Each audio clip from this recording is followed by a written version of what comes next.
Hey guys, welcome to Wholesale Hotline. We're skipping the intro today because I wanted to show you guys seeing the Top Gun, Mr. Maverick himself, signing a deal live right now. What is the name of this notary? That's right. Point the microphone to this lady. Let's talk to her. Hi. Okay, tell us your name. My name is Lucero. Okay, so tell me, as a notary, I always ask my notaries this question. What's been going on in the market the last couple of weeks? Have you noticed a slowdown on refis? Yes, a big enormous of slowdown. You won't see a lot of purchasing or a lot of refinancing at the moment. It's all selling. So guys, I'm going to give you one of the greatest tips of all time. If you're trying to start a YouTube channel or a TikTok channel or something like that, jump in and interview notaries, because notaries are in the field every single day. So how many signings did you have today? I had a handful. I had 5 signings so far. 5 signings so far. How many more do you have? All over town. Yeah. All over town.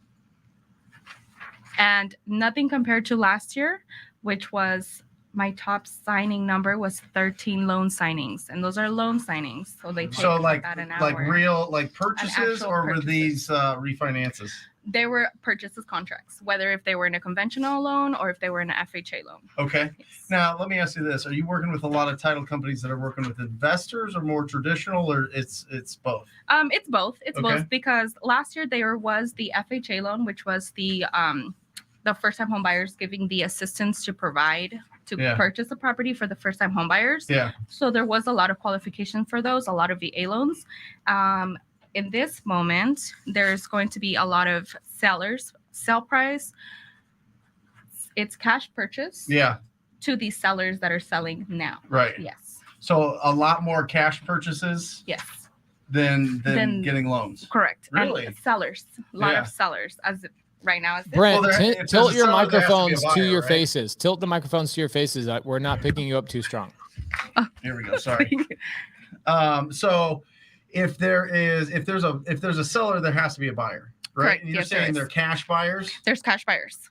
And so are these cash buyers investors, or these cash buyers that are getting like short-term cash loans so that they can get their offer accepted on the market? Yes, it's investors. More than likely more investors. Yes, more investors. More coming down with the so a lot of hedge funds, you think? Number.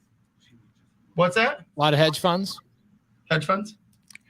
Are you working with hedge funds? No, I'm not working with hedge funds. Awesome. Thank you. You're very welcome. All right, we'll let you get home. Good to see you again. All right. Brent, tell me about the deal. What did you just sign? Yeah, we locked up a deal. This is a Jamili deal. This is a referral from a good family friend, Rob Euphemia. He had a home that it was somebody that he knew. He's a real estate agent on the side, and it was somebody that they knew, the family knew, and the house had just been a hoarder house. It had been vacant for a while, and so the family was finally ready to get rid of it. And we locked it up for, I think, $220, and I think on there, what's the $279? $279.9. So $220, $279.9. Well done. How are you? So what you're saying is you just made $59,900? 59, yeah, net 59. That's how much Brent makes an hour. Yeah, that's it. I mean, $59,000 an hour. Thank you. You're a trooper.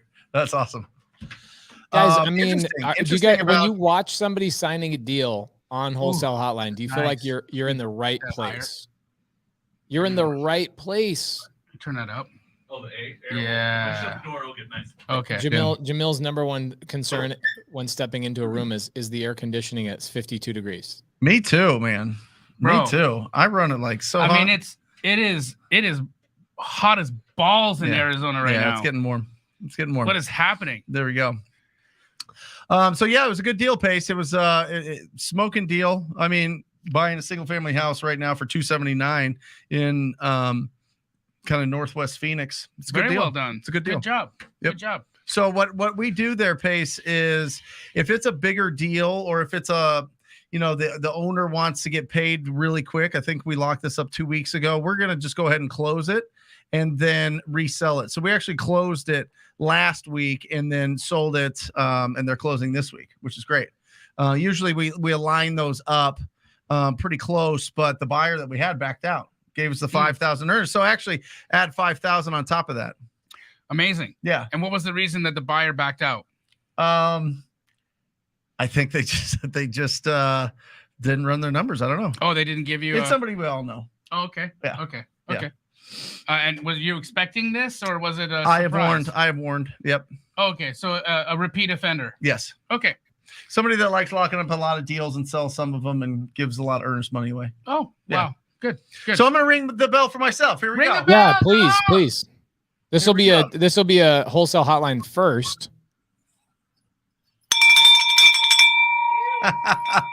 Well, Thank you, Jamil, for I kind of feel like reminding us. Jamil That's should be. I feel like Jamil should be ringing that because it's like I know pouring. it's like it was a little bit of a. It's like for him pouring to your ring own it for sake. himself, he deserves somebody else to ring it for him. If you Yeah, can't ring Jamil, your Jamil, Bring it back. Jamil. If you and I went to a restaurant, would you pour your own sake? No, Then you Yeah, don't or ring your somebody own bell. else's. Yep. Brent, Yes. this one's for you. Thank you. Awesome. Wholesale hotline, baby. Great to start. 121. We're talking about putting together the purchase agreements here.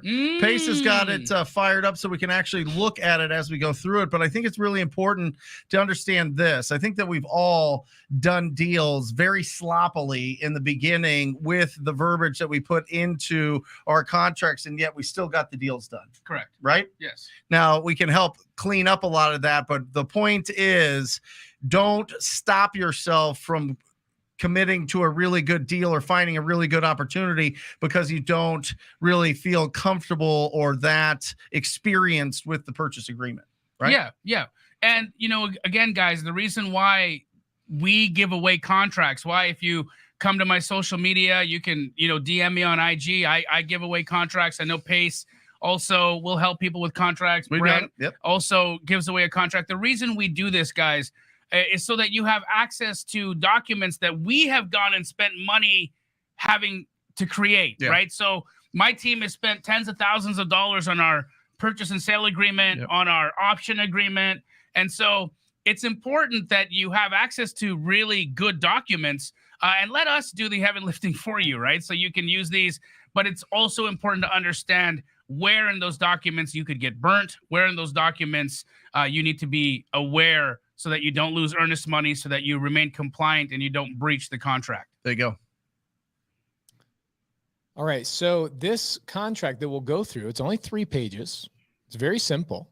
It's a wholesale contract. So if people want us to go through it, I want to see something in the comments. You guys want us to pull this up? Give me some comments on the side. Give me a yes. Give me a TTP. Give me an Astro. Give me something in the side, and we'll actually go through this contract today.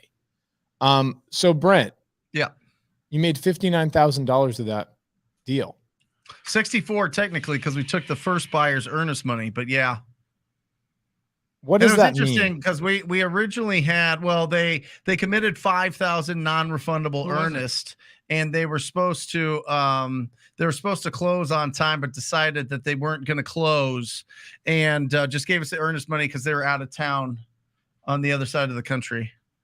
Oh, yeah. I got it. So, bro, like, what's the business strategy of putting $5,000 non-refundable up and then letting it go?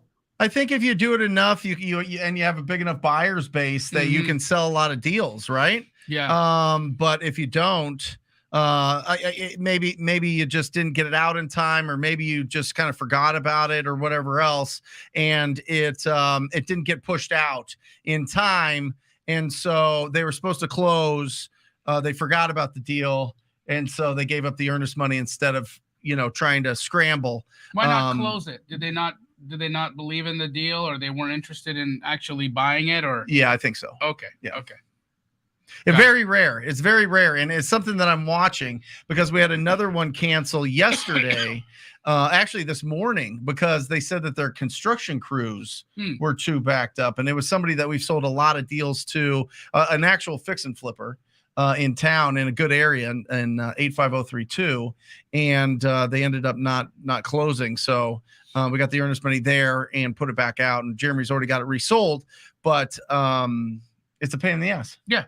Pain in the ass. And then also it gets your timing off. You now have to, if you have to close the deal, you might have to close it. I've had to close both of them. And then that costs you money because you incur closing costs on your buy. Although you are compensated for the earnest deposit. So it is a net positive to you. But if you weren't aware that you had to come out of pocket. Well, Brent has millions of dollars. If you shake Brent, $1 million comes out of his pockets. So, it's not like he's ever got to deal with the cash flow issues, but we close on him. And I think that's important, when you've got a really good deal and you don't want anything to like throw it off. Right. And what I say is like anything over 50,000, typically it just depends. If we assign it to somebody that we really know is going to get it done, then we're cool. And we'll assign most of them. But we've been doing these bigger deals where we're just closing on it. We don't want anything stopping us from making the profit. So we just close on it and get it done. And it turns into a traditional flip more than a wholesale. Yeah. I prefer to wholesale it. But I've got a question for you with regards to that, because you're closing. For instance, we just closed and funded on one the other day. Yeah. Great deal. Yeah. Out in Gilbert, Arizona. Stucco tile. So it's a newer construction, 2000 build. ARV on it is $740,000. Yep. We bought it for $550. Love it. Okay. Mm-hmm. So there's a great spread. How big? There. 2,900 square feet. Okay. Yep. 2-story with 3-car garage and a pool. Yep. Backing a greenbelt. So anyways, we have this incredible deal, but now here's what happened. Another situation. We sold it. We wholesaled it. We ended up getting $634,900 for it. Love it. So great. Big deal. Big wholesale Massive deal. $85,000 wholesale fee. Love it. Our buyer backed out last minute. Yep. And so now we have to resell it. But because we closed on it at the $550, we're now running into buyers giving us grief because they know what we've paid for it. Sure. And so now they're getting less inclined to want to give us the fee, and we might actually end up only making $50,000 on it instead of $85,000 because that recorded sales price or our purchase price is just smacking everybody in the face when we send the deal out. How do you get around that, Brent? I don't know if we are. Yeah. I think it's case by case. Yeah. I mean, we haven't had a problem because we've had backups on all of them. Yep. And so people still want the deal and they're chomping at the bit. And I think that's what happens when you create a feeding frenzy. So that helps. Right. But yeah, going back at them after somebody canceled, they go, and everybody in every investor's mind, they're going, wait a second, is there something wrong with this deal? Yes. Did I do my numbers wrong? What happened here? And so there's a lot of communication that explains why somebody backed out of a deal or what happened. You know what I mean? And I think people are just kind of we're in kind of a turbulent time where people are really making sure that they're not going over their skis too much with the projects because they don't know what's going to go on with interest rates. They don't know what's going on with Russia and Ukraine. They don't know what's going on with oil. They don't know what's going on with all these things. And the media just fans that flame. And so people make some interesting decisions. But all in all, we've sold them all. We haven't had a problem with any of the deals.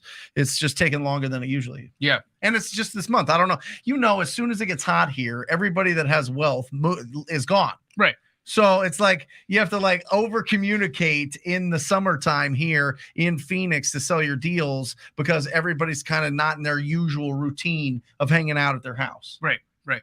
Do you see that at all? I do. I noticed another thing is just recently, last week was a little bit of a funny week for sales. Yeah. Because again, the week before last week was a little bit of a softer week for sales, but then just as of today, what's the date today is the 6th, right?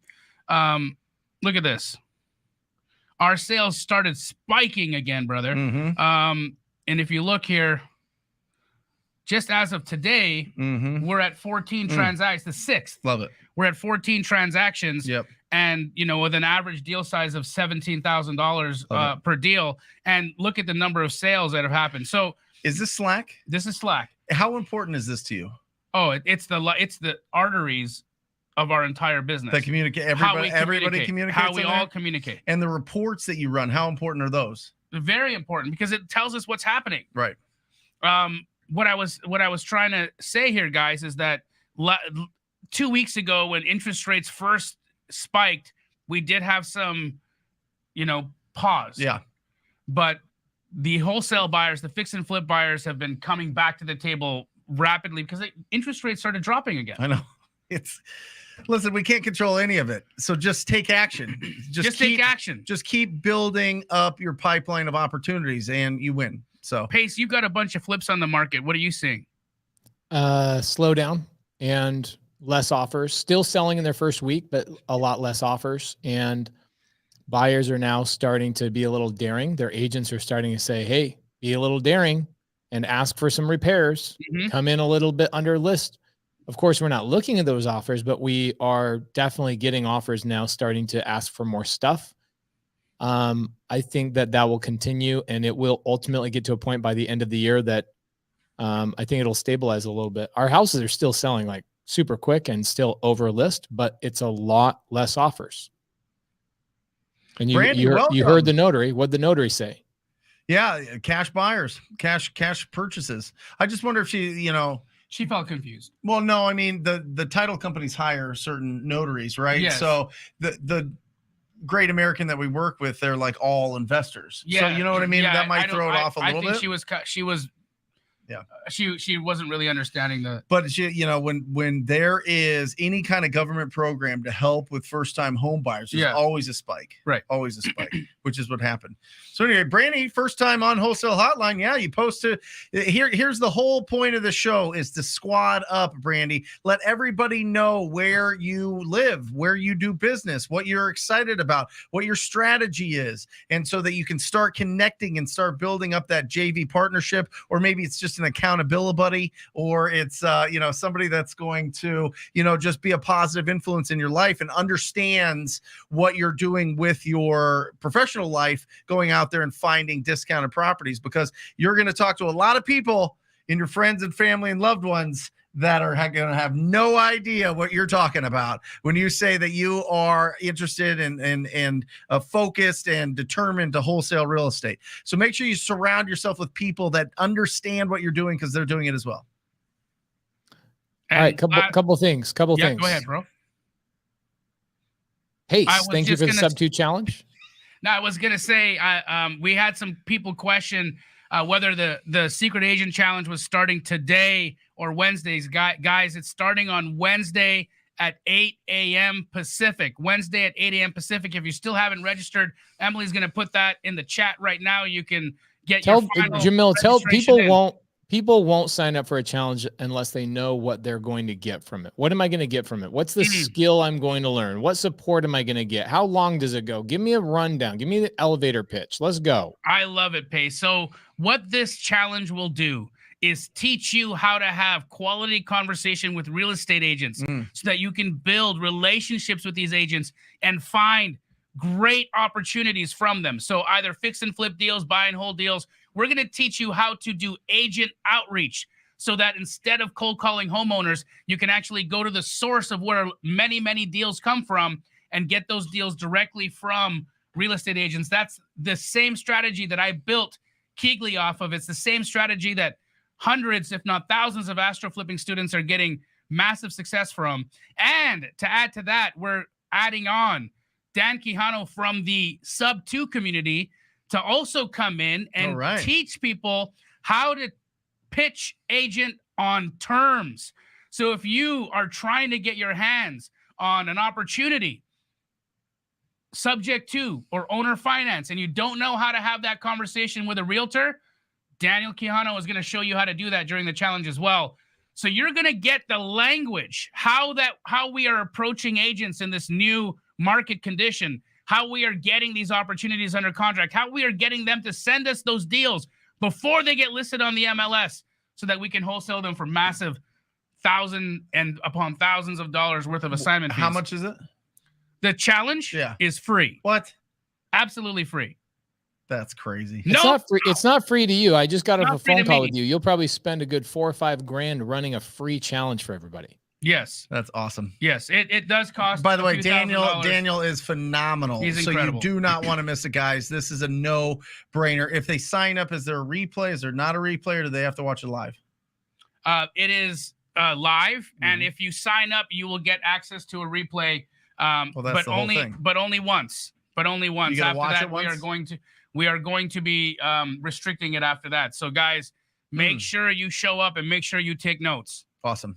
Let me ask you this, Jamil. Have you ever kind of put together like what the lifetime value of an agent in your database, like somebody that's going to refer you deals time and time again? Obviously, we have the outlier. Let's take Monique out of there, right? Let's just take an average, because I like I like chunking this thing down, because it's typically 300 conversations to get one agent that's like on your squad, right?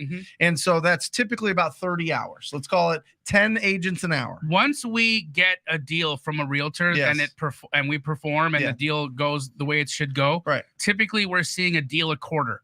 Okay, so that's 4 deals out of one agent. Yep. And the deal size on average, let's call it 15. Yep. Okay, so 60,000 each agent. Correct. So you need 10 agents to make $600,000. That's it. You need to talk to 3,000, which will take you 300 hours. Yep.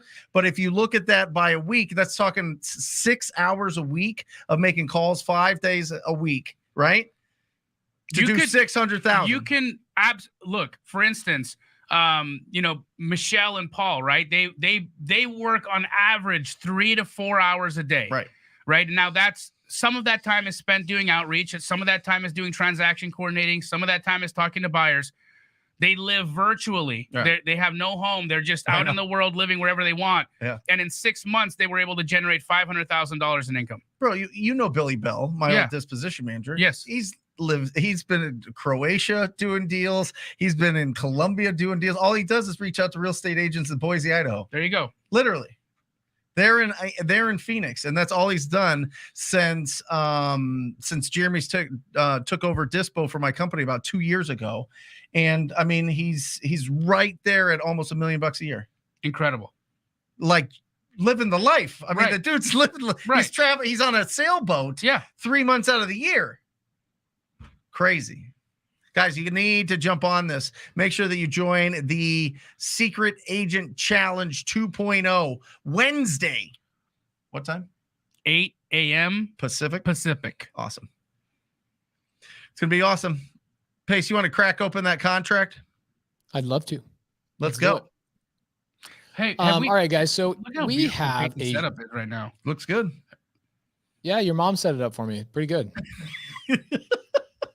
Got him. All right, so we've got an attorney, everybody. We've had him on here multiple times. His name is Sean St. Clair. So if you guys want to get to know who Sean St. Clair is, the gentleman who drafts all of my contracts and has helped out quite a bit, type in Sean St. Clair on YouTube, Wholesale Hotline, Sean St. Clair. You guys will find multiple episodes we've had this handsome guy on. So let's pull it up. Let's do a little screen share. I'm going to drop it in here so you guys can all read it. We're going to go through it. It's going to be amazing. By the way, just to hit that, did you see Alex Hermosi's post on Twitter today that just went bananas? Said, make your free content better than everybody else's paid. Yeah, I retweeted and I said, me AF. Yep. All right. Somebody quickly asked in there, hey, is it better to talk to brokers than agents? Absolutely not. Brokers aren't going to do shit for you. Why not? Because they're broke. Yeah, what they want to know is, would they be hacking system by going to the broker and hopefully the broker would disseminate the information to the agents? It doesn't work that way. Guys, you have to understand, real estate agents are independent contractors. They have to hang their license with somebody because that's just the way that it's set up. But they're independent contractors. Yeah. Nobody's giving them income. Nobody's giving them a paycheck. Nobody's giving them guarantee, income. They have to go out and get it themselves. So they're independent contractors. They're 1099. Let's see this contract. All right, so let's go through it. So this is it says it's a 5-page contract, but that's a misnomer. The 5th page is blank, just in case you need to write additional details. And the 4th page is literally just the signatures, okay? So really, it's just a 3-page contract. It's very simple. And this is for cash deals only. This is not for seller finance, not for subject to. It's not for lease options. It's not for novations. This is a cash transaction only, okay? So let's go through it really quick. These are the things that are very important. Purchase contract. This also can work anywhere in the country. So I'm going to give you guys this little link. I almost feel like I should only give this contract to people who sign up for the Secret Agent Challenge 2.0. Up to you, brother. That's what I should do. That's what we're doing. Yeah. That's what we're doing. Okay. This is a contract that the sub 2 students use. We've changed this multiple times. You guys will see some really cool things that we've added in here. So property address. Okay. Jamil, how often do you guys see a contract where the property address is spelled incorrectly or screwed up or incomplete that you guys got to fix, or you don't know the zip code or something along those lines? Very often. Very often. So what is an APN and where can I find it? Does anybody know that? Tax assessor number. Yeah. It's a parcel number. The assessor parcel number is what APN stands for. It's basically the tax ID for that property. Remember this, guys, no matter how much of a baller real estate investor you are, you're not even close to the states. All right. Because you got to rent those houses from the state. It's called property taxes. Okay. You don't truly own this land in this country unless it's unincorporated. You own what the state allows you to own. Okay. And that's property taxes. And it's a good way to make sure that even if the address might not be right, the tax ID is usually spot on. Okay, so there's a couple of things you guys are going to see. A lot of people ask this question. If you guys haven't known the Gator tribe has taken over the last 45 days or so. A lot of people are going to be asking, is this the same contract we're giving out in Gator lending? And the answer to that is yes. There is a stipulation or a couple of stipulations added in this contract that protect your earnest money, even in a state like California, Texas, Utah, etc., that releases the seller's right to hold your earnest money after or during your inspection period. Okay. There's states that stay, well, we're in California. Okay. Mutual cancellation. We're in California. So even though you're in an inspection period of 10 days, you have to get our permission to get your earnest money back. I have $2,000 sitting in Houston, Texas from a couple of years ago before I learned this lesson.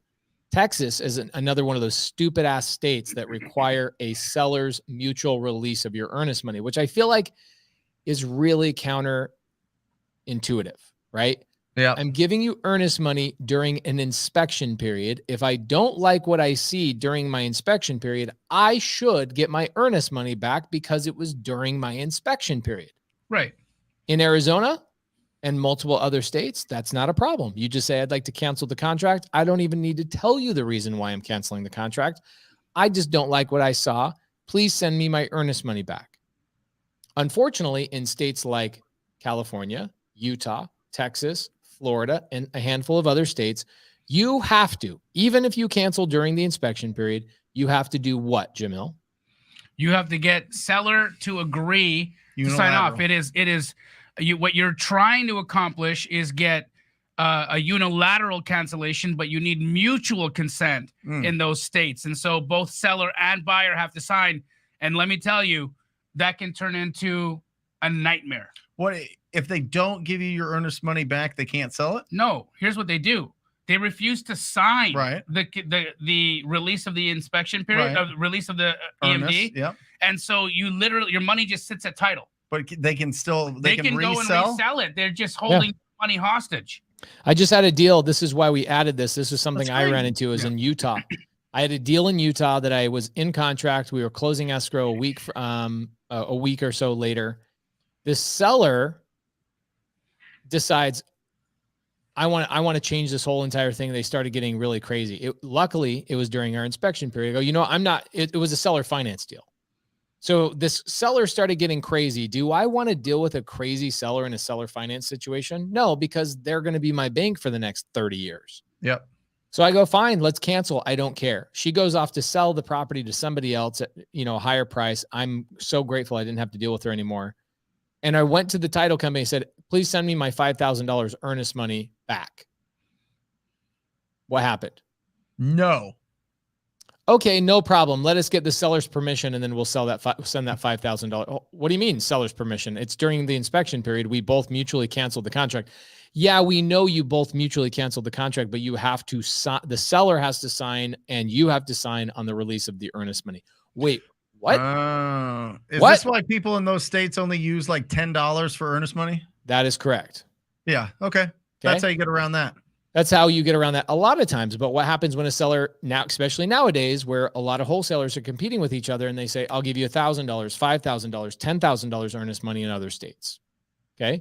The way you do that is you have the seller sign off on their release of their earnest money in the purchase contract.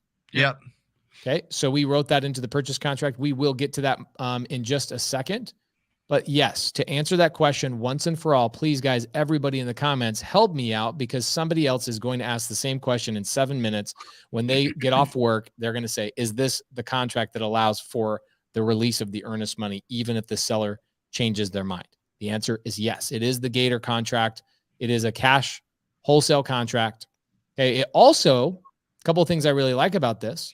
Here's your earnest money, or the deposit. Jamil, what would you say is the average earnest money that you're seeing? $2,000. $2,000. Okay. So $2,000. Purchase price. There it is. Close of escrow. That's super important. Escrow agent. This is very common that a wholesaler doesn't fill this portion out. Mm-hmm.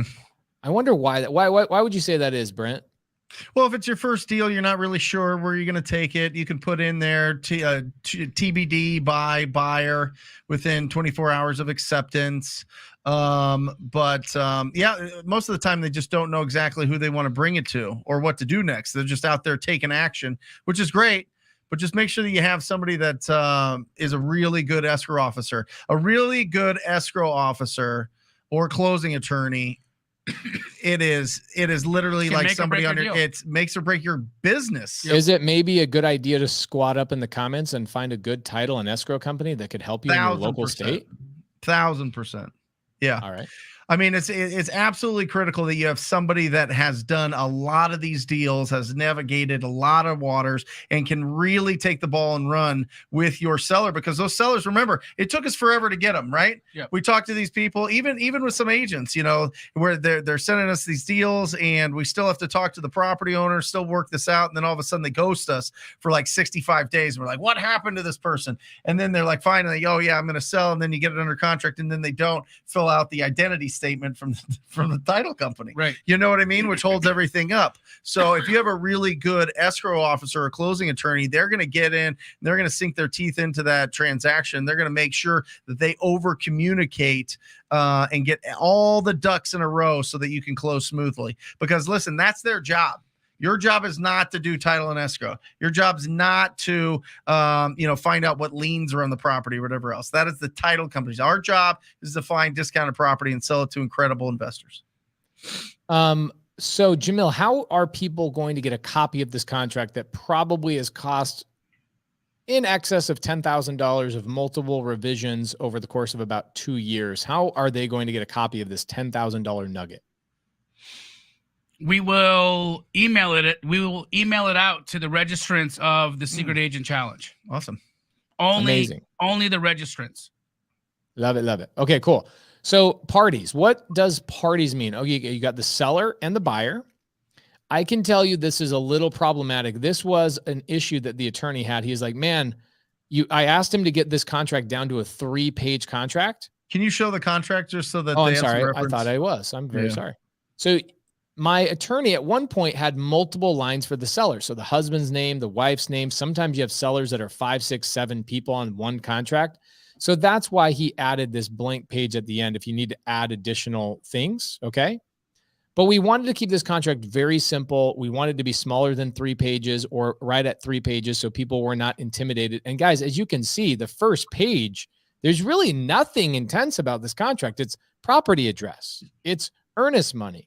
Purchase price, close of escrow, who's going to handle the paperwork, the buyer, the seller, the inspection period. What would you guys say is the average inspection period you're seeing on a cash transaction? 10 days. Yep. Okay, 10 days. In Florida, the standard is 14 days for some, 15 days for some reason. It's standard. Their state is standard 15 days. Closing amounts to be paid as follows. Now, this is an interesting thing for me. This is a weird thing that I've always done. As I've always added this in here. So escrow fees and cost, 50% by the buyer, 50% by the seller, 100% by the buyer or by the seller. I leave this in here as a negotiating strategy for myself with my sellers. Who always pays the escrow fees in a cash transaction? Buyer. The buyer. But I don't just put that in the contract and I don't just assume it. I actually utilize this as a point of negotiating. It's where I great. say, guys, It's most great. of the time, our Yep. sellers are paying their closing costs on their own.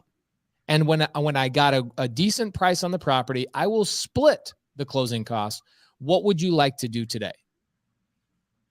Okay. And I utilize this as a way. I already know I'm going to give them that nugget so they feel super special. Like, wow, he's paying the closing costs. Okay. I leave that in there so that there is a point of conversation to talk about. Okay. Personal property be included in the sale includes all items attached or affixed to the property. Okay, great. So on page 1, all you're doing is filling out the basics of the contract. This is the ingredients list of the whole contract right here on page 1. Not a lot of legal mumbo jumbo. And only one place to have the buyer and seller initial. Okay. Now, a couple of things I really want you guys to see right here. Number 4 is very important. Inspection of and access to the property. Jamil, how damn important is inspection and access to a property when you're trying to wholesale something? It is what will allow you to sell your deal versus not. Okay. For instance, Pace and I are in contract, actually no longer in contract. We own a property in here in Phoenix. ARV on this property, $400K. Yeah. We get under contract at $210. Okay. Okay. Love it. How easy should that have been to sell at $230? Oh, in your sleep. In our sleep. Yeah. And you know why we couldn't? No access. No access. No access, no pictures. So without pictures, without pictures and without access, guys, it is impossible. It doesn't matter how good the deal is because the boogeyman could be in the house. And that's what the problem is for the buyers, is that they don't understand what the unknowns are. And if they don't understand the unknowns, it could be $100,000 in unknowns. Yep. You know, and so you really, really need to get access. You really need pictures in order for a deal to go. What about giving your cash buyers the actual address? Oh my gosh. Okay, so how many messages? I get this question a lot. I delete them. I block them. I say, who taught you this? Who on YouTube taught you this stupid practice? I had somebody ask if they should have their buyers sign an NDA before they send over an address. Jamil, is that where does that come from? I think just really, really old content on YouTube. I think those individuals that taught from a scarcity perspective. That was really taught? Don't put the address out? Yeah, don't share people with your address. They're going to go behind you. They're going to go knock on your doors. They're going to go steal your sellers. There is a lot of content out there from people that have extremely narrow mindsets. And so what ends up happening is they transfer that fear-based mentality to the people that are listening to them. Right. And then the poor individuals who are trying to just get started, they learn on the wrong foot because they're coming at it from the place of, oh my God, everybody's out to get me. Oh my God, everyone's going to screw me. Oh my God. I feel like this is also people that haven't ever had a conversation with their buyers list. Absolutely. Right? Yes. All of a sudden we're getting emails from stuff that we never signed up for. Right. And that's fine. I get it. But if you're not going to vet out and really understand who you're selling your deals to or sending your deals to, it can be scary. Yeah. And that's the point of actually building it by knowing what they're looking for. Right. And creating relationships with the people that you work with. Right. Yep. All right. So here we go. We've got inspection and access to the property. So pay attention to this, guys. Buyer, in the buyer's sole and absolute discretion, may through written notice to the seller. You can do this through email, by the way. It can't be done through text. It has to be done through email, something that's trackable. Cancel this contract during the inspection period set forth in section 1.10 right here, right? We already talked about that right here. Now, this is the best part about it. And obtain a return of deposit and any other items or things of value given by the buyer to the seller. Do you know how many times I've maybe paid for a deposit or done something up front to a seller and the deal didn't end up working out? It's kind of nice to just throw that in there, okay? Now, this is the important part. From the effective date through close of escrow, Jamil's going to really like this one. The seller shall provide access to the property to the buyer and will make the property reasonably available to the buyer and to the buyer's assignees, prospective assignees, Agents, representatives, inspectors, and authorized individuals to conduct inspections and walkthroughs of the property. It's You like the way that's written? It's great. That's so good. Are you gonna have to change your pants after reading that? That get you excited? 100%. Yes. Yeah. Okay. That's a good one. Okay. I mean, that question comes up a lot, right? I mean, how do we explain to the seller what we're doing? How do we explain to the seller that we're wholesaling? How do we explain to the seller that we might not be buying it, or we haven't made the decision on what the exit strategy is? It's right there. Right. You're saying it right there. Do you have in there that you have the ability to market the property, Pace? We're getting to it. That's the juicy part. All right. We got actually this next one is probably the most juicy for me, especially with what's going on with Gator lending lately, and also my recent interaction with other states and their bullcrap earnest money stuff. Instruction to release the deposit upon cancellation during the inspection period. Seller hereby irrevocably entrusts the escrow agent to return the deposit to the buyer or to any person or entity designated by the buyer, that would be a Gator lender, to receive the deposit. If the buyer elects to cancel this contract during the inspection period and no further written instructions are required for the escrow agent to release the deposit to the buyer or any person or entity designated by the buyer to receive the deposit, seller hereby waives any rights under state or other law to object to the release of the deposit in this contract is canceled by the buyer, if canceled by the buyer during the inspection period, and waives any right to provide any additional written consent to the release of the deposit of this contract if canceled by the buyer. That's a good one. That will save you guys so much time and energy when you guys are saying, oh my gosh, I'm going to lose my earnest money. If you guys use this contract, you will never worry about the mutual release of a seller and a buyer on your earnest money ever again. Yes, Bobby Canode says, is this the A-B contract? Yes, it is. This is the A to B contract. What does that mean, TTP? What is A to B contract? That's a buyer and a seller. That's the seller and you are the buyer. The seller is the A, you're the B.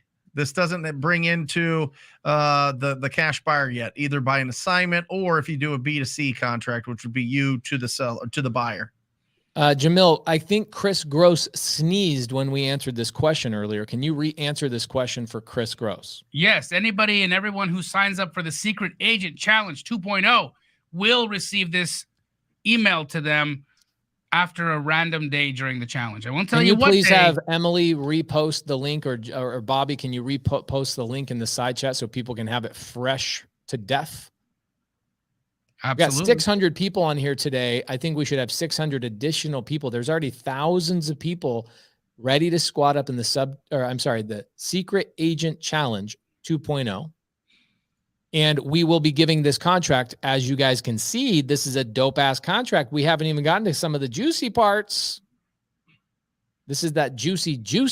The juicy. Okay. Are you guys liking this contract so far?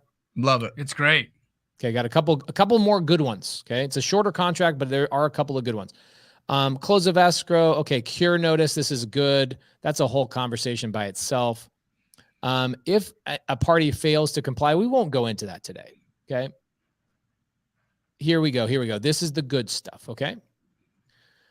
Assignment. Buyer may assign this contract or any of its rights here under any person, partnership, corporation, or any entity without notice to the seller. Seller's consent to such assignment is not necessary or required.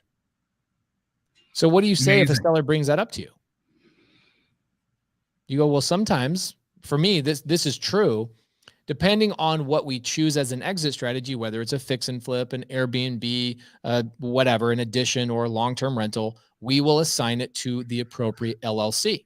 So a seller goes, oh, great. And I go, I don't know what LLC we're going to assign it to yet. So that's why I write Moving Forward Ventures and or assignee, because I might assign it to somebody, to one of my other entities or one of my other partnerships. That's another way I say it, where I'm telling the truth, right? This one's a good one. You're gonna like this one. Buyers. Or you say, well, I might sell it to one of my friends that wants to do the project. You know, yeah. I have a lot of, I got funding partners. I have funding partners. You know, all types of people that I do business with.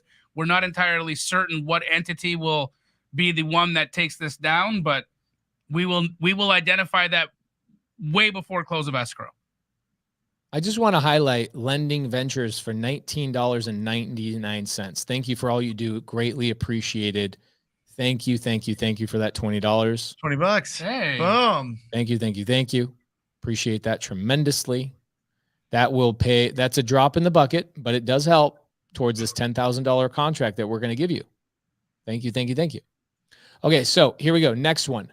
Buyer's marketing of its contract interest. The buyer has the right to market its contract interest in the property in buyer's sole discretion, which may include, listen to this, because I'm a gangster. I added this to my contract, which may include, but is not limited to listing the property and buyer's contract interest in the property on any multiple listing service. The seller hereby appoints buyer as its attorney, in fact, with the full power and authority to act in the same for the execution, blah, blah, blah, for basic for the buyer in the property on the MLS. This gives you the ability to list a wholesale contract on the MLS right there in that little paragraph. Okay. It's a great question. You guys see a good question? Where is it? Yeah, this to clarify, Odell asked, is this contract direct to be used when you're direct to seller, or can you use this contract with an agent involved? So you're the one running the secret agent challenge. Let's hear what you got to say. 100%. This contract will only work when you are going direct to seller. When you do have real estate agents involved, they are required by their state boards to use the state-approved contracts. But this is why this contract is going to be really important to have, because the language that Pace and Sean St. Clair used for the unilateral cancellation, for the right to market, all of that language you can put into the standard real estate contract that the agent will give you. And so you need this contract to have that verbiage available to you when you're making the adjustments to the realtor contract. So let me clarify that for people. So a lot of times my students that are doing deals, actually, Jamil, you and I have a mutual student. We have a lot of mutual students, but Jonah Korchin. Yes. Okay? Jonah will use the language in this contract and add it as an addendum to a realtor's contract, because Jonah primarily works directly with agents. And so he'll take and add a couple of paragraphs and he'll say, no problem, I can do this, but we just need to add an addendum to these specific things. No problem whatsoever. Yep. Okay. So the language in here is super important. All right. Now here's another tasty. You guys ready for another tasty boy? Oh yeah. Have we gotten to some good ones? A good one is the right to market any contract, the right to get my earnest money, right to assign this to any and all parties, access, right? This eliminates literally every worry that a wholesaler has. Right. Okay. Got a couple more juicy ones. This one is one that I added a couple years ago right here. Memorandum. Okay. The memorandum of contract, it says the seller agrees that buyer may execute, acknowledge, and record a memorandum or affidavit of this contract in the official records of the recorder of the county in which the property is located. Seller's signature on any affidavit or memorandum is not required for the recording of the same. What does that mean? That means, okay, what a lot of people don't know is you are not legally allowed to file a memorandum without permission or noticing the seller that you're going to file a memorandum. Right. If you do file a memorandum without permission or noticing the seller, you are subject to a possible misdemeanor. So you need to get protection. So if you guys want to listen to the episode we did with Sean St. Clair about 6 months ago, type in Wholesale Hotline, Sean St. Clair, and you'll see that episode is absolutely amazing. Okay? Do you know if anyone has been arrested yet for filing a memorandum and doing it unlawfully? I've seen multiple people lose their real estate license and get banned from being a realtor. I've seen a lot of wholesalers get fined, and they get put on the common or the what's the word I'm looking for? Repeat offenders list. Yeah. With the MLS, or not the MLS. What do you call it? Armless, or what do they call it? With the state board. Well, it'd be this. Yeah. Yeah. The Department of Real Estate. Yeah. So the interesting thing here is, Pace, what I love about this contract is you're putting it all out there, right? Everybody's looking at this. Everybody, the seller can read through all of this. And what happens? I think that this is what's going through a lot of people says, well, what happens if they get mad about marketing it? What happens if they get mad about assigning it? What happens if they get mad about the earnest money release or whatever else? Listen, you can remove all of those things and still buy that property, close on it, and still make a fortune. Right. It's just you have to squat up with somebody that has the money to close it. Like, that's the beautiful thing about this, is not like either take it or leave it. Oh, they didn't want to allow me to put it on the MLS. Great. Yes. Scratch it off. Right. Initial it. Right. It's done. Boom. Oh, they didn't want to have me have open access to it whenever I wanted to, whoever. Okay. Well, then who can I bring through? Okay, you're good with these people and these people. Okay, then we'll cross out these, we'll initial it, and we'll do it that way. If it's a smoking hot deal, get the deal done. But what this is setting up is this is covering everything that could possibly get wiggly. And if they want to negotiate with you, maybe that gives you a little bit of negotiating room. Maybe they're a little bit high and say, listen, okay, if you don't want to do that, then I'm going to need you to come down on price a little bit. Right. You want $1,000 earnest money. Okay, well, I want this thing at $155,000. You want $165. Can we get it at $160? And I'll remove that and you get that. That sounds pretty fair, doesn't it? Right. I mean, but the facts are, dude, how often do Not people often. even give I literally want everybody that's not experienced with this to like feel very confident that you can make adjustments based on the conversations that you have. Right. And if it's a smoking deal, it doesn't matter. You guys want to talk to a real live transaction coordinator who has signed hundreds and hundreds and hundreds of contracts with sellers? Let's ask her the question and she can answer it direct. Okay. She doesn't know the question I'm asking. Who, Monday? Come up on. Yeah, I have no idea. What did you ask? Hi. How many times does a seller ask questions about a contract when you're signing it, or do they just sign the contract? They just sign it. I wish they would ask questions. I'm like, please ask me a question. Like, just give me a nod that you understand. I always, when I set it out, I say, do you want me to hit the high points or do you want me to read it line by line? And they're like, I don't care. Just tell me where to initial. And I'm like, no, let me at least hit the high points. Sure. You know? Yeah. Yeah, and I think going through it also gives you the opportunity to get any questions answered in their mind that they're not saying right away. So you can go through it all. If they're like, no, let's just get this thing done. Some people are like that. Some people are just like, send it to me, boom, they sign it. Or you're sitting right there, they sign it when you're done. And you know, you're trying to go through it and they're like, no, let's just get this done and wrapped up. I got to go to dinner or whatever. You're like, well, oh, that dude, I've been in more buy appointments than most people on the planet. And that is literally how most contracts go. It's like, okay, Exactly. that's why all the agreement language is on page 1. It's like purchase price, address, close of escrow, earnest money, who's doing the paperwork, initial, and then everything else to them is like, I don't care. Okay. Right. But there are lines. So if you guys want, we could do another episode where I could walk through the lines and how I actually pitch each paragraph, because there are ways that I pitch each paragraph and position them properly. A couple of things right here. Great questions, by the way. A couple of really great questions. Randy Evans says, how would you notify the seller that you're filing a memorandum? Well, Randy, you are notifying them in the contract, my brother. Yes. Right here. Seller agrees that the buyer may execute, acknowledge, and record a memorandum. I just notified them. Let's say that again. The seller agrees that the buyer may execute, acknowledge, and record a memorandum or affidavit. I have just notified them in the contract. Okay. Great question. Really great question. Another one is, this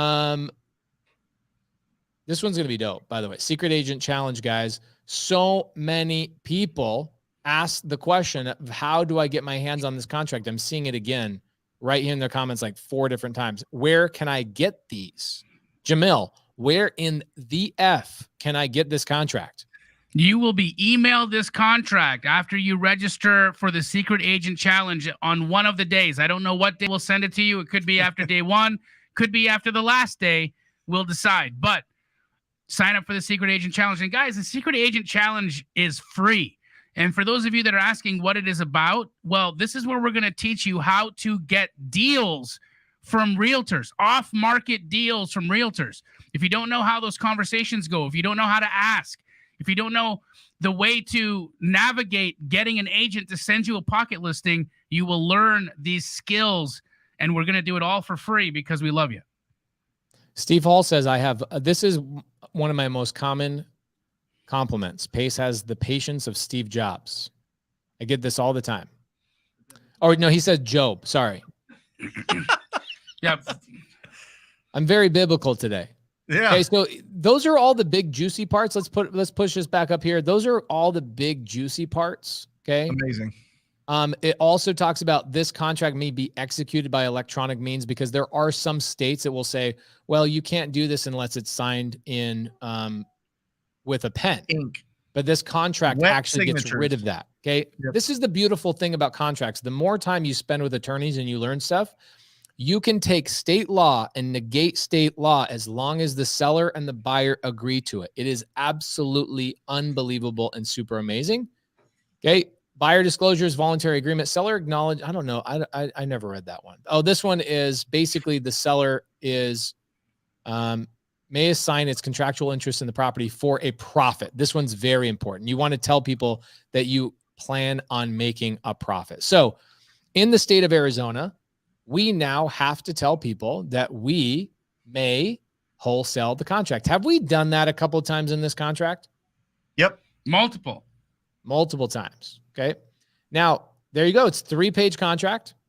I could have made the fonts smaller and put it all on 3 pages. But the way Sean St. Clair does stuff is he makes everything really big, which I appreciate, because it makes a lot of our older sellers happy that they don't have to like squint their eyes when they're looking for a place to sign.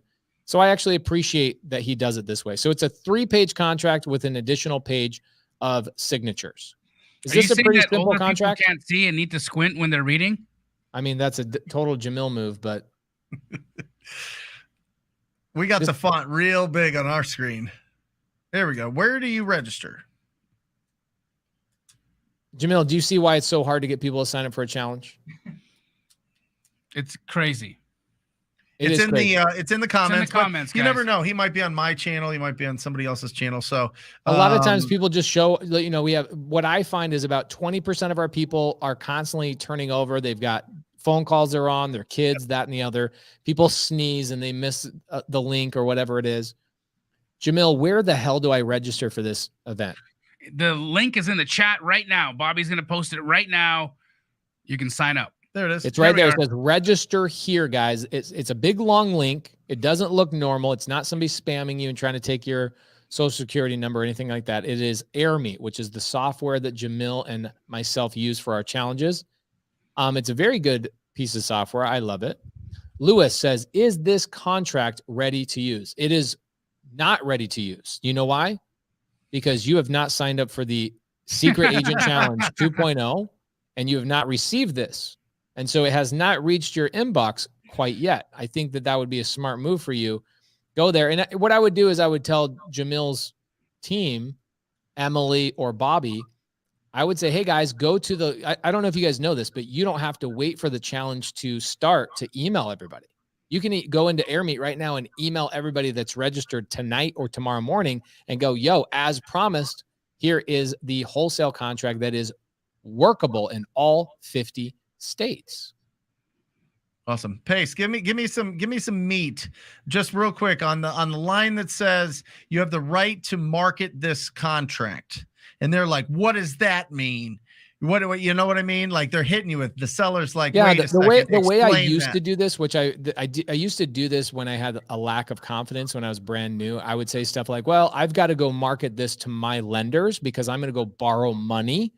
Yep. So I got to go send photos to my lenders and I got to have permission for that. And then I realized they really don't care. And very seldom do they even bring it up. So I just started testing things out. Right. And I started saying stuff like, well, you know what? I'm actually going to partner with people. So I go out and I find partners and I've got a market for them. And then I realized they didn't care about that either. Nope.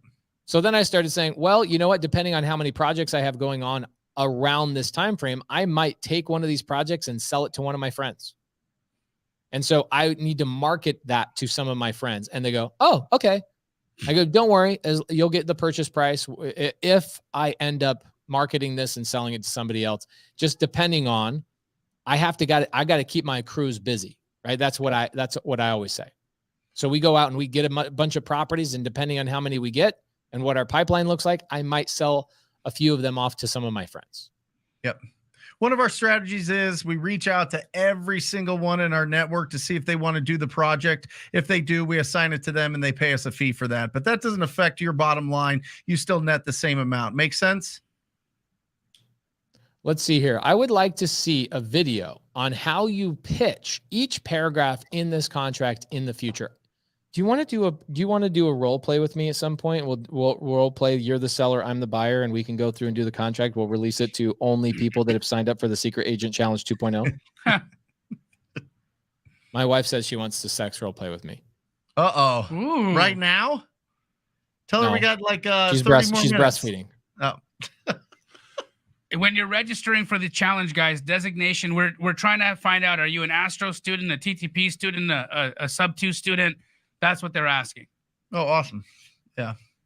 I will do a video of my wife and I role playing that contract back and forth. And I promise you, I will do this. Okay. Check this out. Jamil, I will do this for you. My wife and I will act as if we're the buyer and the seller on this contract. And we will go through and I'll give multiple ways to pitch the exact same thing. I'll turn it into a video and I will only give that to you to release to people for the Secret Agent Challenge 2.0. Boom. You heard it, guys. Where can people sign up? And also, just because we haven't gotten to it yet, where can people get this contract? They can only get this contract by signing up for the Secret Agent Challenge 2.0 at some point between Wednesday and the end of next week. You will be emailed the contract.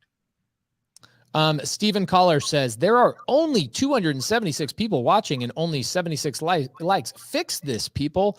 Well, Stephen, I appreciate that tremendously. We actually have well over 600 live viewers between multiple streams, but still not enough likes. So I do appreciate that tremendously. Thank you. And it was really interesting. We got some shade from somebody that was like, "Oh, they beg for likes. They beg for likes." Yes. We beg for likes because you know what happens to the algorithm on live shows on YouTube? It exposes it to more people that are just on YouTube, which means if we catch their eye and they come into the comments section and squat up with everybody that's incredible here, that is the whole point of the show. That's the whole point of what Pace and Jamil have been touring around the whole country trying to get people to figure out that if you have more friends, you make more money. That's it. So yes, we will beg for likes so that we get more people into our world. 1,000%. Listen. It works. It helps. There'll always be a hater, bro. Well, yeah, I get it, but I mean that's the point. I mean the point is to have enough people. People are doing deals every week in the side comments on every live show that we do. You know what I mean? It's incredible. And it's impactful and it really works. So this is like a networking. This is like a RIA meeting every single Monday that people can get to and like really actually get some value out of a meetup where it's not just somebody, pitching on how to buy notes or whatever. I don't know. Craig Rogers says, this is a great one. How do you maximize your availability when working a 9-to-5 job? Jamil, Brent, what do you guys have to say about that? Well, maximizing your availability, I don't know if that's what you're really wanting to go after, Craig. Do you want to maximize your productivity or your availability, right? Because first and foremost, we're all available all the time. You've got a cell phone, you've got text messaging, you've got email, you've got phone calls. You will always be available, whether it be they catch your voicemail, they send you an SMS, whatever that is, you can be available. I've got a high school student who was doing deals, astro flipping deals from the bathroom from his high school. Yep. Okay. Like this is availability isn't the issue. Productivity is the issue, right? Yeah. So how do you maximize your productivity? This has been something that I think all of us are really trying to hone in on. And my personal belief is focus, concentrated bursts of effort. That's it. Right? Sit down, do an hour of work, turn your phone on, like take your all other messages that could be coming and distracting you, turn those off. Anything else that could be distracting you, turn it off. Make sure you use the restroom before you start. Make sure you get a snack and eat a snack before you start. But doing focused, concentrated bursts of work in an hour at a time will maximize the amount that you're able to accomplish in a workday. Brittany Berriman works a 9-to-5 job. Yep. and does basically 2 hours of focused, concentrated work and runs a $500,000 wholesale business. 50% of my students that join TTP mentorship, they are 9 to 5, and they find the time either after work or on the weekends, and they have a conversation with the whole family and everybody that's around, and they say, listen, during these times, this is when I'm going to be working on building my business. This is where I'm going to really work on replacing my income so that I can have more time and more freedom to be able to do this business and to have more time for everybody. So if you guys really support me now, I think that we can really make something special happen here. And it needs to be sacred time. It needs to be time that you can totally commit and not get distracted. That's why you have to have everything set up. This is the key. You have to have everything set up. If you're going to call agents, have your list of agents ready. Have it in the dialer or have it printed out or however you're going to do it. If you're going to text them, have it ready. If you're going to call just ugly on owners of ugly houses, just have it ready so that when you are off, you press go and you're starting right away. That is the absolute key. Because if you mess around and you're playing with all the different things, it's going to be tough to really build up the momentum that you need to start replacing your income with this business. Derek Barton, welcome to Wholesale Hotline. Back in the day, we used to have people call us randomly on our cell phones. We're going to bring that back for about 20, 30 minutes. Derek, how you doing, dog? I'm great, bro. How are you? I'm great. I know you're just starting this journey in real estate, which is super special, and you're taking massive action. What question do you have for us today on Wholesale Hotline? I don't have a question. Derek, here's a question for us. Because you're in a lot of lives with me. Yeah. How many times do we have to tell people to sign up for a link to go to a challenge? Do you see how often that has to be done? It's probably once every 5 minutes. Okay, so what advice do you have to give to people while you're up here on the stage? I guess be prepared, and I'm not prepared. I just clicked the link, bro. Derek Barton, congratulations. Derek Barton came on the live. Guys, I popped some people back in the side chat. Rob, Pierre, Shane, Malcolm, and a couple of other people. If you guys have some live questions, we'd love to hear your voice and see your face. Come on up here, but do not come in the backstage unless you are prepared to look unprepared. Okay. Shane, Malcolm, you have a question for the Wholesale Hotline trio. Hey, what's happening with you guys, man? Is my mic on right now? Yeah, we can hear you. You sound great. What's happening, Jamil? We hear you, bro. Baby, what's happening? Shane back in this thing. Oh, my wife's back over here. But basically, I have one question real fast. I have this seller partnering up with this guy, and I have this. He has a listing agent that's with it, and we're trying to pitch seller finance to them. And I got stuck on one thing that I was trying to clarify that I watched a Jerry Norton video, one of Pace's videos for. When making sure that I involve the agent in getting paid on a seller finance ordeal of them pitching it for me, do I make sure that we figure out whatever their percentage of the cut is of the purchase price and just make sure that cash is brought to the table? That is correct. 100% of the time, you always want to tell the seller or the agent, we will take care of your commissions out of our purchase price and part of our down payment. Okay. Now, here's where it's different, and this is where I'll tell a different story. Okay, I'm going to put you on mute for a second so we don't hear the. My house is just the same way, so I'm not criticizing you at all.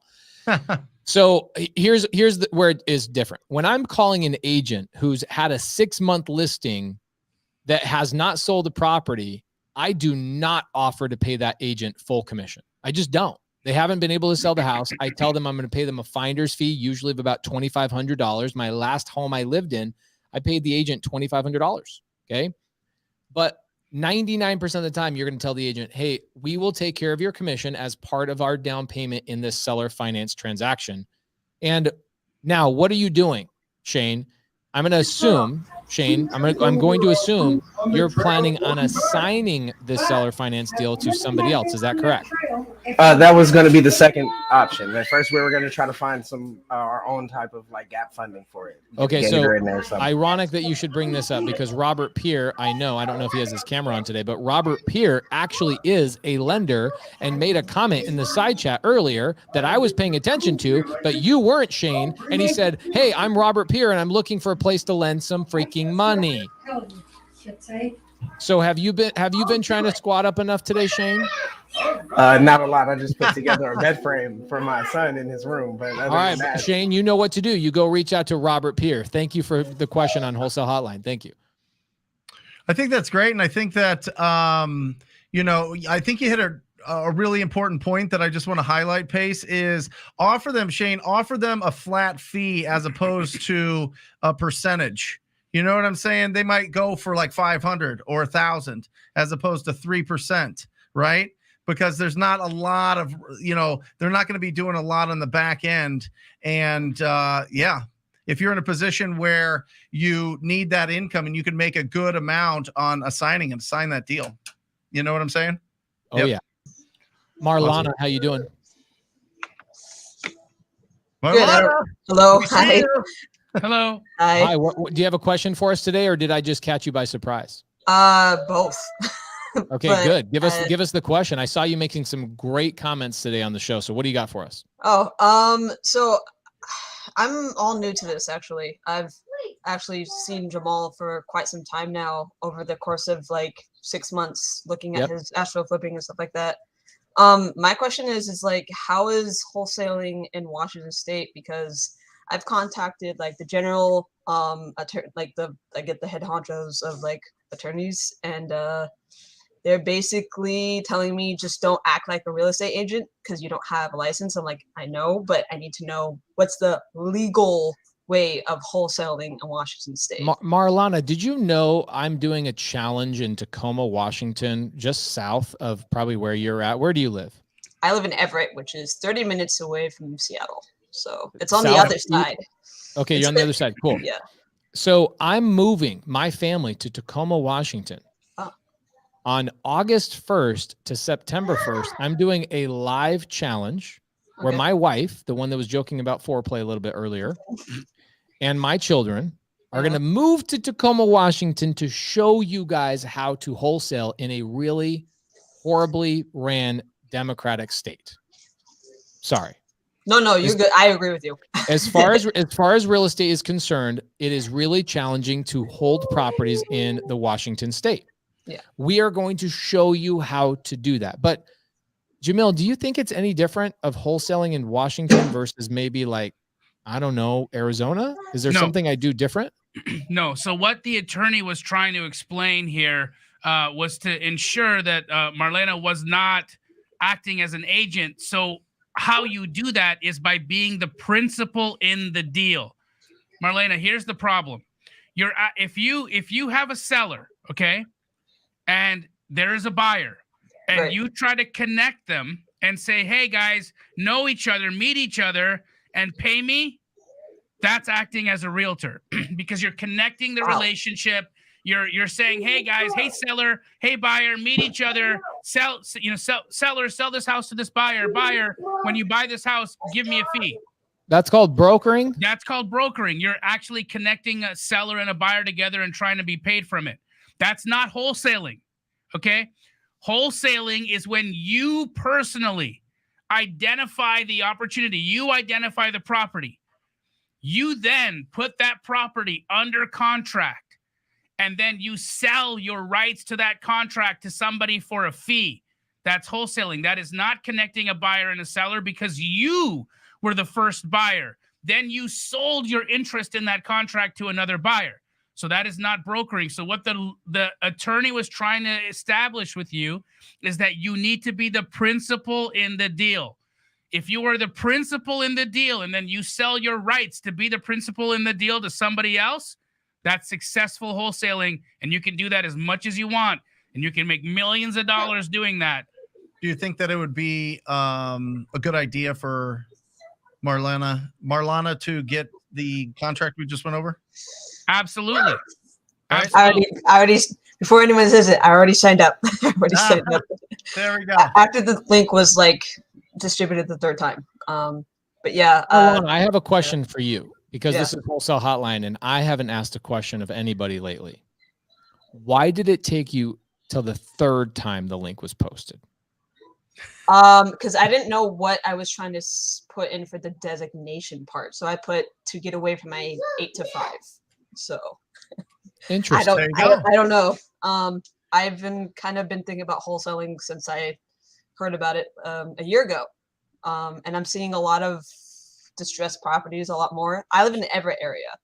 So and the way Jamal, I'm sorry. I mean, he's cooler when he's Jamal, but his name is Jamil. He actually does have an alter ego. When I listen to Tupac for he becomes too long, I'm Jamal. Yeah. Sorry. When I wake up in the morning, I'm just Jamal. The way you describe it, I was literally going to do that because I skip traced a property I saw by DoorDashing. I do DoorDash, and I saw a distressed property. I was like, okay, and I took the address down. I had my kids in the car, went back, skip traced it, and exactly how you just described it, I was going to do exactly that. So had I not been on this call, I probably would have been illegally selling. Jesus. Yes, you cannot just connect two people and say, pay me, unless you were a licensed agent. And again, here's the other thing, right? This is where a lot of people get it wrong, is let's just say, for instance, you don't have a deal under contract, but you know a wholesaler, and a wholesaler gets a deal under contract. And you happen to meet a buyer that might want to buy that deal. Unless you have some form of contractual equitable interest, you can't even send that opportunity to a buyer to look at. You can't. That people do, and that is highly illegal. Okay, in order to do that legally, you need some form of written permission to send that opportunity to somebody. And that's why we teach people about contracts. That's why we teach people about the A to B contract. That's why we teach people about the option contract. The option contract gives you the right to share somebody else's contract with another person in hopes of selling it. So that all the things that we're teaching you here are above board and legal and allow you to actually make money without having to worry about compliance, because again, you're always acting as the principal in those deals. And Pace did a great Sunday service where he literally just Googled hard money lenders in town. And I think if you go and you call 3 of them and get an offer letter from them or a letter of credit from all of them, they'll let you know that they are gonna be your cash for 70 to 80 to 90 to 100% of the purchase price, depending on the property. So now you have confidence knowing that you're not going to that seller going, hey, I'm a buyer, when you don't have the money to buy it. Right? That's why it's so critical to make those calls to a hard money lender. Now you got 70, 80, 90, 100% of that, and you're confident in that and being able to purchase that. But then if you need to get the rest of it, then you squat up with somebody around, somebody that's in the comments, somebody that's doing business in your marketplace, and say, hey, listen, if I find a smoking hot deal, will you be my down payment and JV with me and walk me through the first couple of them? And now you have all that confidence knowing that you're a cash buyer. The big problem is we go out there and we go, well, I'm telling them I'm a buyer, but I have no way to close this. It's 2 phone calls. It's 3 phone calls to be able to have the money to be able to buy any property that you want. Got it? Awesome. Marlana, did you get some value from these handsome boys? I did. And I'm really glad I was putting the notification on YouTube to watch this. So I'm going to do everything wrong. So I love it. I love it. I love it. Guys, don't be like Marlana, be awesome, but don't be like Marlana and take 3 times to click the link to go to the Secret Agent Challenge 2.0. It sounds like people are being challenged with some sort of designation, Jamil. What is this designation? Yeah, I don't know, Bobby and Emily, why that is necessary to click a designation, but can we remove that? You know, I learned something from Jamil not too long ago. Friction, guys. Called Friction. friction. Yes. Stop giving people friction. They need coconut oil. You know what I'm saying? Coconut the more oil. questions, the more steps we put in people's way, the too many clicks, they get off. Depends on who wants it, though. And you know how many hundreds of Depends on messages who I've wants. gotten I over understand the why I weekend. did it. Yeah. But Jamil, I'm also going to teach you. I'm going to teach you one more thing. Getting stuck there. Yeah.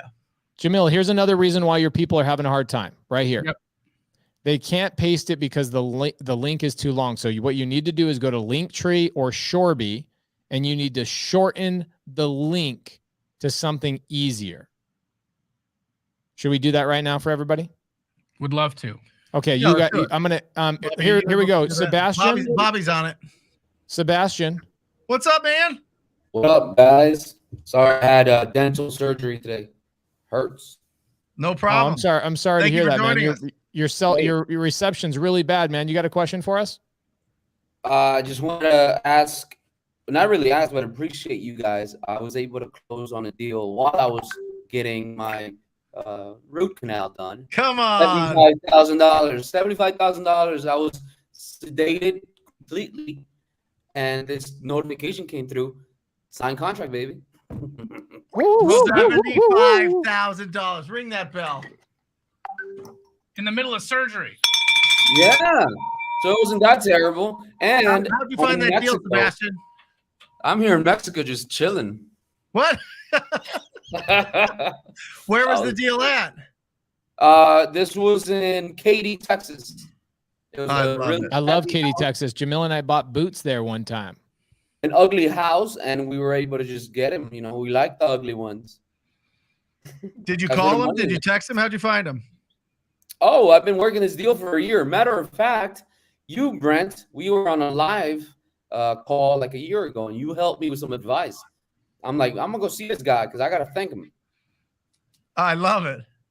Well, congratulations. 75,000. Incredible. 75,000. He's kicking in Mexico getting dental surgery. Give this man a bell ring. Sebastian, great job, bro. Great job. We're super proud of you. That is awesome.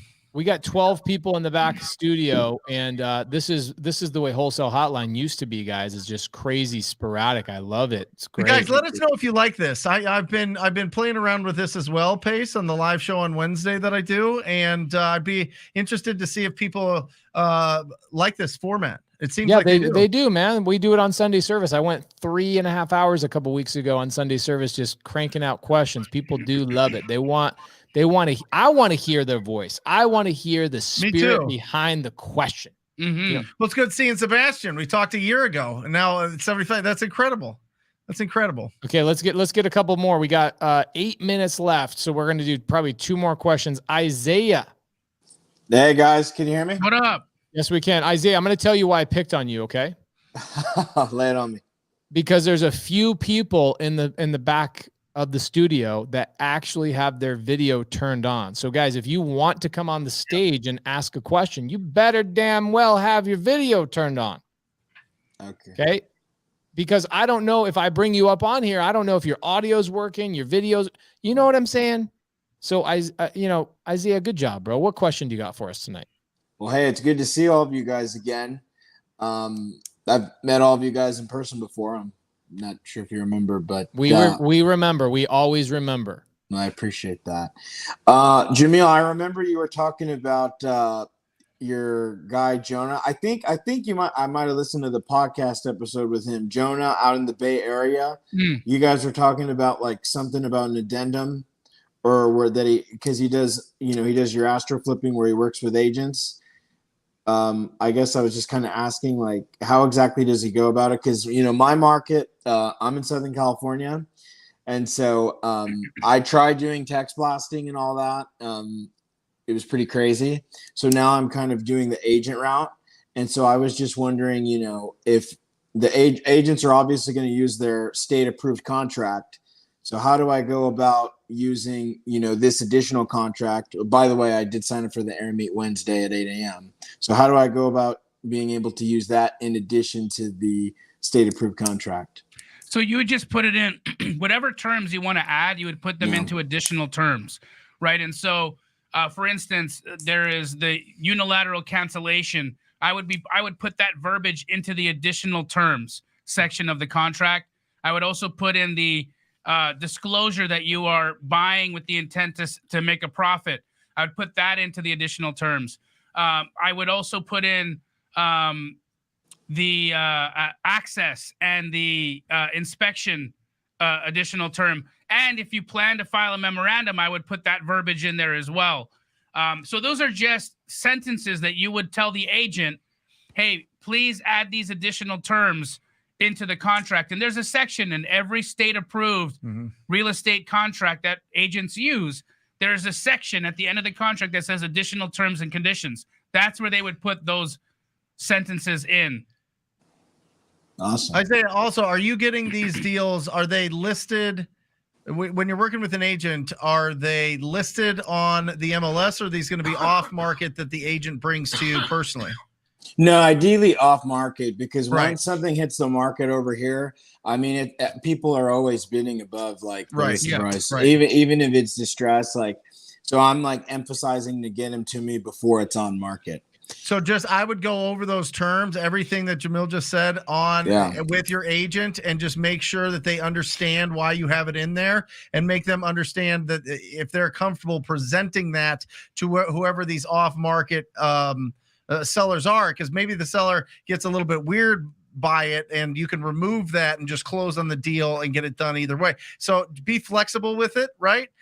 Make sure that the agent knows the verbiage going in. If they feel like the seller's getting wiggly, just give them the permission to remove those and find a way to close it. Does that make sense? Yeah. No, I got your drift. All right, cool. And I guess one other thing, I was, rolling through the agents. Brent, I saw your video on how to look for investor-friendly agents on Zillow, and I started punching through that. And I met one guy who followed up with me. He was asking me to sign not a buyer's agreement. Basically, a buyer-broker agreement. He's the team lead. He's the team lead with the brokerage. He's not the owner of the brokerage. So yesterday on my Astro call, I went through the 12 agent traps that you can get into when doing agent outreach. Okay, these are the 12. I'm going to really quickly read them out. The first trap, you get set up on a drip campaign. The second trap, they send you other wholesalers deals. The third trap, they ask you to list the property with them in the future if they bring you the opportunity. Love it. The fourth trap, they are uncomfortable with dual agency. The fifth one, inserting your own buyer's agent to create friction in the deal.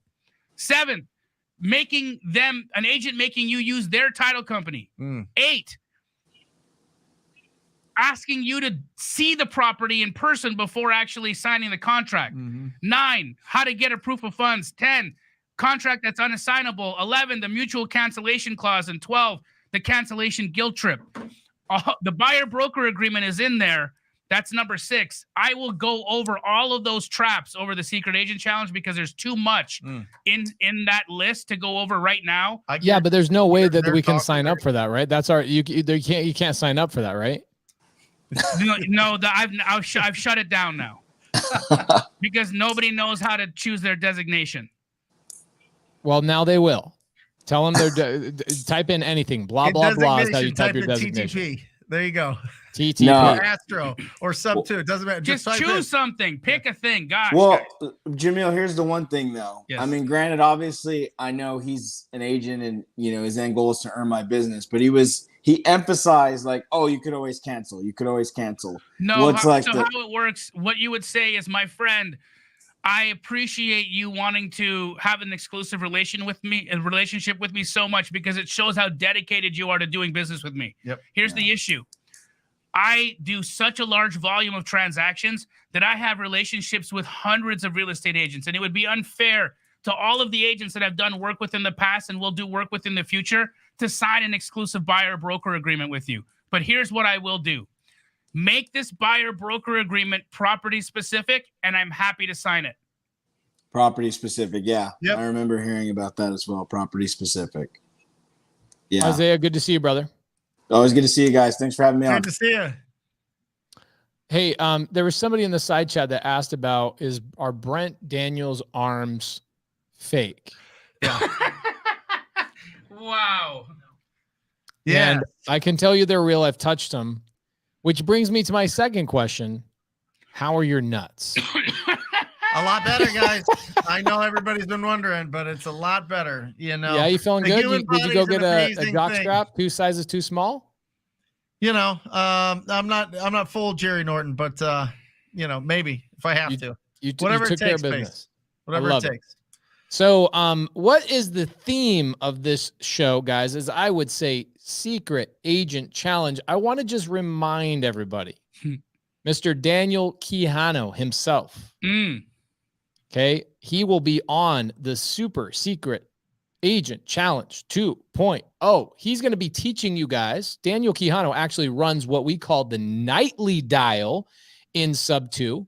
A lot of people know Mr. Quijano. He contended incredibly well in the Closers Olympics.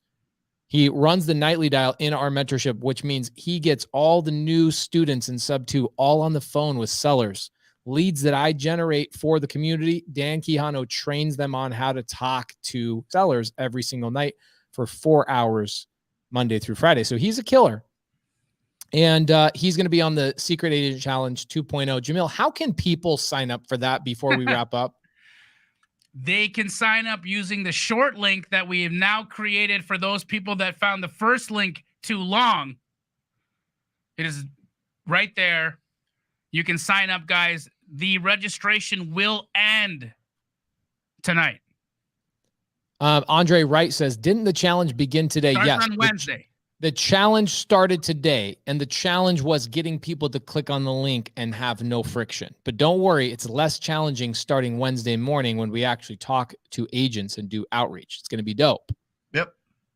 Mr. Brent Daniels, what are you doing this week? What do we got going on? Tell me Wednesday, what you are how pushing. to make sure a seller doesn't back out of the deal once you get it locked up. I think that there's a lot of fear. There's a lot of mystery behind this. There's nothing that makes you more crestfallen than when you lock up your first deal and you feel like the seller is slipping away from you. So make sure you join us on Ugly House's Big Checks every Wednesday at 10 a.m. Pacific Standard Time. And we're going to have a good time. We go 2 hours. It's going to be a phenomenal show. We have Todd Toback popping in to give us some of his wisdom. He's been doing wholesale longer than most people that I know, and a incredible mentor of mine. So do not miss it. 10 a.m. Pacific Standard Time, Brent Daniels YouTube channel. All right, guys, here's where I'm going to be. I'm going to be flying to Denver. I'll be speaking at Tim Brott's legacy event, multifamily. Jamil and I are closing on a pretty dope-ass multifamily 53 unit in Class A area, which is cool. That's exciting. And then I'll be speaking here local in Arizona at Kenny McElroy's event with Brandon Turner from Bigger Pockets. Should be a good week. But more importantly, every single morning, I will be where, Jamil? Every single morning when? Starting Wednesday. You will be at the Secret Agent Challenge. And how do I sign up for that? The link in the chat. All right, guys, we appreciate you tremendously.